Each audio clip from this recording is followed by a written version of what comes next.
வணக்கம் எனது கண்ணுகளே. பொருள் வேறுபாடு பகுதியிலே ஒத்த தன்மை உள்ள சொற்களை நாம் ஒவ்வொன்றாக விளக்கம் கொடுத்து கொண்டு வருகின்றோம். கடந்த பதிவிலே ஒரு வினா எழுப்பியிருந்தது. நிலைதான் என்றால் என்ன, நிலைத்தான் என்றால் என்ன என்று வினா எழுப்பியிருந்தது. நிலைதான் என் நிலைமை தாங்க அப்படி, என் நிலைமை அப்படி இருக்குங்க அப்படின்னு சொல்லல.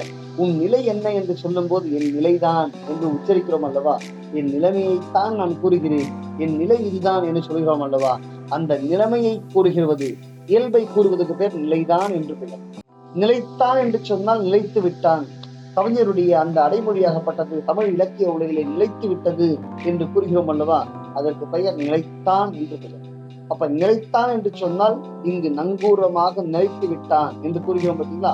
அதுதான் நிலைத்தான் என்று பொருள்.